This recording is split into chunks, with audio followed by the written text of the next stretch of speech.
വഅല തഹഖീഖി തൗഹീദിനെ പറ്റിയാണ് ചർച്ച. അത് കുറച്ച് നമ്മൾ സംസാരിച്ചല്ലോ. അതിന് വിഷയമായിട്ട് പറയാം. തഹഖീഖ് എന്നൊക്കെ പറഞ്ഞാൽ സ്പഷ്ടമായിട്ട് പറഞ്ഞാൽ എന്താ പറയുക, എന്താ അമ്മല വല്ലവർക്കും ചിന്തിച്ചാൽ, ശരിക്കും മണ്ട കൊണ്ട് ആലോചിച്ചാൽ എന്ത് മനസ്സിലാക്കാം, അറഫ ആ മനസ്സിലാക്കിയാൾക്ക് അറിയാം. അന്ന ആബിദ സ്വനമി വിഗ്രഹത്തിന് ആരാധിക്കുന്നവൻ, ലൈസ യഅ്ബുദു സ്വനമ അവൻ വിഗ്രഹത്തിനല്ല ആരാധിക്കുന്നത്, വഇന്നമാ യഅ്ബുദു ഹവാഹു അവന്റെ ശരീരത്തിന്റെ ആശയം എന്താണോ, ശരീരം എവിടേക്ക് ചാഞ്ഞോ ആ ഇച്ഛ എന്ന് പറയും. ആ ഇച്ഛക്ക് അവൻ വഴങ്ങുകയും അതിനെ ആരാധിക്കുകയും ചെയ്യുകയാണ്. വിഗ്രഹമാണ് പടച്ചോനെന്നവന്റെ ശരീരം ഇച്ഛിച്ചതാണ്.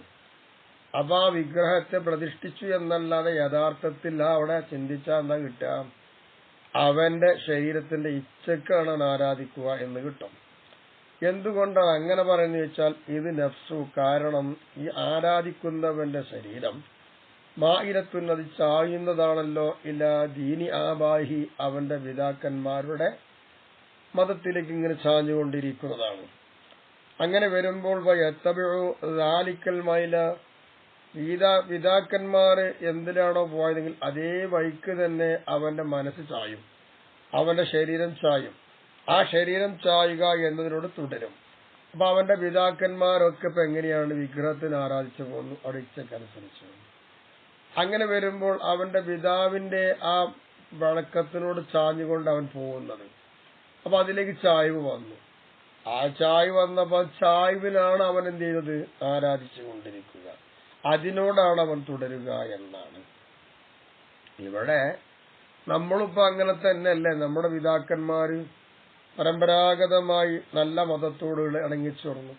അതേ മനസ്സ് നമുക്കത് ചായ്വ് വന്നു.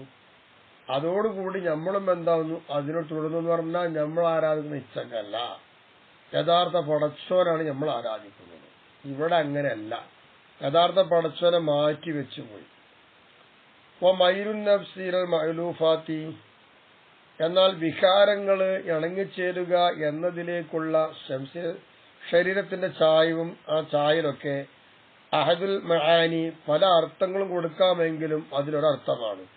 അല്ലത്തി എങ്ങനത്തെ അർത്ഥങ്ങൾ എന്ന് ചോദിച്ചാൽ യുഅബ്ബറു അൻഹാ ആ മആനികളെ തൊട്ട് ഇബാറത്തിടപ്പെടാം, ബിൽ ഹവ എന്ന് ഇബാറത്തിടപ്പെടാം. അങ്ങനെ ഇച്ഛ എന്നൊക്കെ ഇബാറത്തിടാൻ പറ്റുന്ന പല അർത്ഥത്തിൽപ്പെട്ട ഒരർത്ഥമാണ് ഈ പറഞ്ഞ ഇണങ്ങിയതിലേക്ക് ശരീരത്തിന് ചായ്വ് എന്നുള്ളത്. ആ ഒരു ചായ്വല്ലേ വിഗ്രഹാരാധകനും ഉള്ളൂ. അവൻ ആരാധിക്കുന്ന വിഗ്രഹത്തിനല്ല, അവന്റെ ഇച്ഛക്കാണെന്ന് മനസ്സിലായല്ലോ. വയഖ്റുജു മിൻ ഹാദ തൗഹീദി എന്നാൽ ഈ തൗഹീദിൽ നിന്ന് പുറത്തു പോകും ആര്, എന്ത് പുറത്തു പോകും, ആ തസഖുത്തു അൽ ഖൽഖി വൽ ഇൽതിഫാത്തു ഇലൈഹിം സൃഷ്ടികളിലേക്ക് തിരിഞ്ഞു നോക്കുക, സൃഷ്ടിയുടെ മേലിൽ അനിഷ്ടം കാണിക്കുക എന്നിത്യാദി കാര്യങ്ങളൊക്കെ തൗഹീദിൽ നിന്ന് പുറത്തു പോകും. തൗഹീദിൽ എന്തുണ്ടാവൂല, ആരോടും ഒരനിഷ്ടം തോന്നൂല, സൃഷ്ടിജാലങ്ങളിലേക്ക് നോക്കൂല, എല്ലാം അള്ളാഹുവിലേക്കല്ലേ ആവുക. അതാ പറയുന്നത് മിനല്ലാഹി അസ്സ വജല്ല. അതിന്റെ കാരണം പറയാണ്, അള്ളാഹുവിന്റെ ഭാഗത്തു നിന്നുള്ളതാണ് എല്ലാം എന്ന് കാണുന്ന ഒരു മനുഷ്യൻ പിന്നെന്തിനാ കൈവ യതസഖത്തു എങ്ങനെയാണ് അവൻ അനിഷ്ടം കാണിക്കുക, കോപിക്കുക, അലാ ഗൈരിഹി മറ്റൊരുത്തന്റെ മേലിൽ. എല്ലാം അള്ളാഹുവിൽ നിന്നല്ലേ, നന്മയും തിന്മയും എല്ലാം. അപ്പൊ പിന്നെ മനുഷ്യന്മാരോടോ ആരോടും കോപിക്കേണ്ട ആവശ്യമില്ല, വെറുക്കേണ്ട ആവശ്യമൊന്നുമില്ലല്ലോ. അപ്പോ ഫലഖദ് കാന തൗഹീദു അപ്പൊ തൗഹീദ് ആയി നിശ്ചയം ഇബാറത്തൻ അൻ ഹാദൽ മഖാമി നമ്മൾ ഈ പറഞ്ഞ മഖാം. ഏതാ മഖാമ്? എല്ലാതും അള്ളാഹുവിൽ നിന്നാണുള്ളതാണ്, എല്ലാം അള്ളാഹുവിൽ നിന്നുള്ളതാണ് എന്ന് കാണുന്ന ഈ മഖാം, ഈ മഖാമിനെ തൊട്ട് പറയപ്പെടാൻ പറ്റുന്ന ഒന്നാണ് തൗഹീദ്. ഈ മഖാം ആരുടെ മഖാമറിയോ? മഖാമു സിദ്ദീഖീനാണ്. ഇത് സിദ്ദീഖീങ്ങളുടെ മഖാമാണ്. പ്രവാചകന്മാർ കഴിഞ്ഞവന് സിദ്ദീഖീങ്ങളാണ്. അപ്പൊ സിദ്ദീഖീങ്ങളെ മഖാമ നോക്കുമ്പോ എന്താണ്, ഓല് എവിടെ നോക്കണ്ട, ഇതൊക്കെ അള്ളാഹുവിൽ നിന്നുള്ളതാണെന്നുള്ള കരുത്തും ദൃഢനിശ്ചയമാണ് അവർക്കുള്ളത്. അപ്പൊ അവർക്ക് ആരോടും വിദ്വേഷമില്ല, ദേഷ്യമില്ല, ഒന്നുമില്ല. ഫൻളുർ ഇലാ മാദാ ഫുവ്വില ഇനി ആലോചിച്ച് നോക്ക, ഇലാ മാതാ ഹുവ്വില, ഏതൊന്നിലേക്കാണ് ഈ പറയുന്ന തൗഹീദിനെ ഇപ്പൊ തെറ്റിച്ചിട്ടുള്ളത്? ഒന്ന് ആലോചിച്ച് നോക്കാം ശരിക്ക്. ഒബി ഐഷിരും അനാമിൻഹു, ഇതിൽ നിന്ന് ഏത് തൊലി കൊണ്ടാണ് അവൻ ആവശ്യം തീർന്നത്? ഇത് ഏതൊന്ന് ആലോചിച്ച് നോക്കാം. ഏത് തൊലി കൊണ്ടാണ് ഇപ്പൊ മതിയാക്കിയത്? ആലോചിച്ച എന്താ കിട്ടുക? ഈ യഥാർത്ഥ തൗഹീദിനെ വിട്ടൽ എന്ന് ഉപയോഗം നടത്തിയെന്ന് കിട്ടും.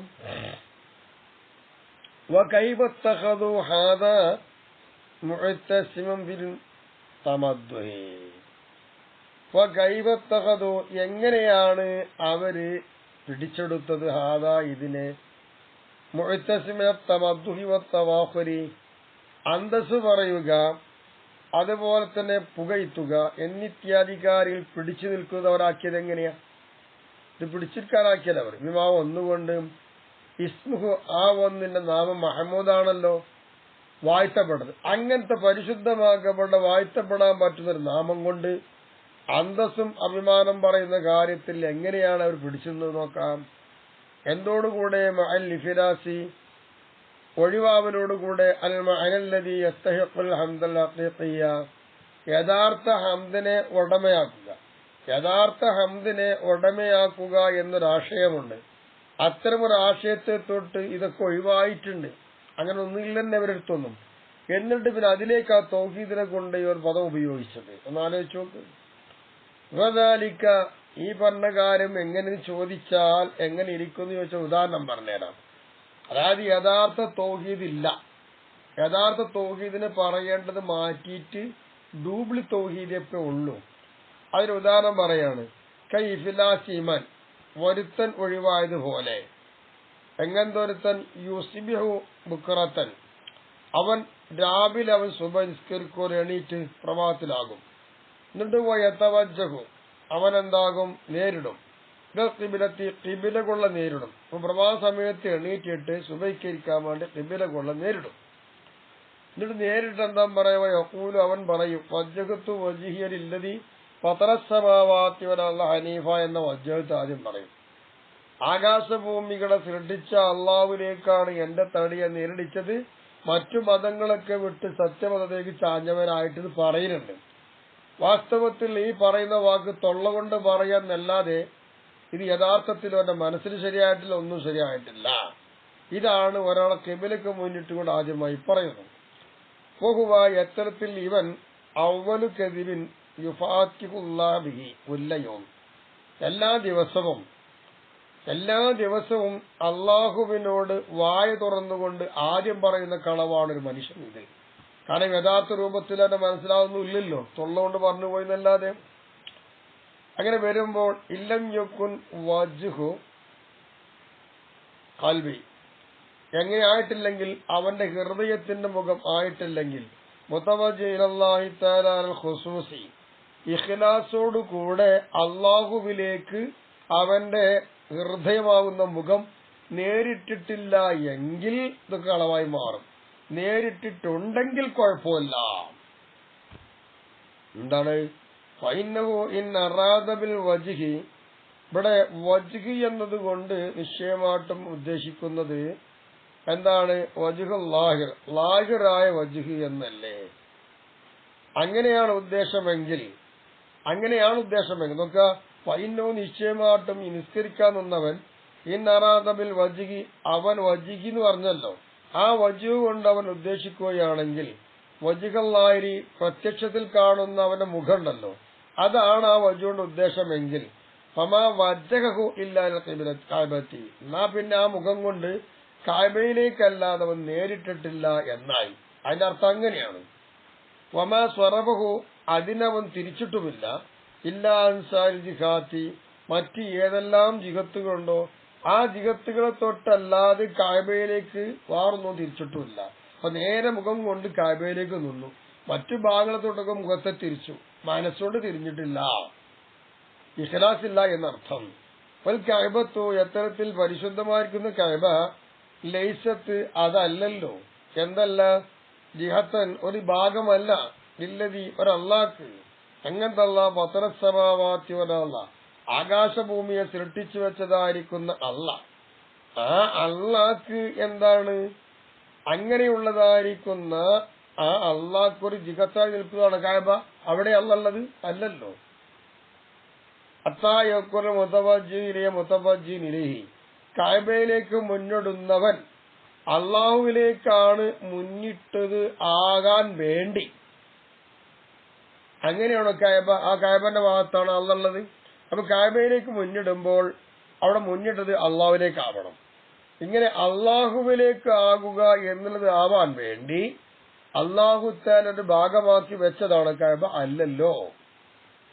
തആല അൻ യതഹിദ്ദഹുൽ ജിഹാദ് വൽ അഖ്താർ, ഭാഗങ്ങൾ അതുപോലെ തന്നെ ചുറ്റുവട്ടങ്ങളൊക്കെ എന്താണ് അള്ളാഹു തആലയെ നിയന്ത്രിക്കുക, അള്ളാഹിനെ കണക്കാക്കുക എന്നതിനെ തൊട്ട് അള്ള മേലെയായിരിക്കുന്നു. അപ്പൊ അള്ളാഹു തആലക്ക് ജിഹത്ത് കാണൂല, അഖ്താറുമില്ല, എല്ലായിടത്തും അള്ള ഉണ്ടെന്നാണല്ലോ. അങ്ങനെയാണ് ലാഹിറായ മുഖം കൊണ്ട് ഉദ്ദേശിക്കണം, പിന്നെ അങ്ങനെ വരുള്ളൂ. അപ്പൊ ഇനി വജ്ഹിന് വേറെ അർത്ഥം വെച്ചാലോ അതെന്താന്നില്ല പിന്നീട് വിശദീകരിക്കാം.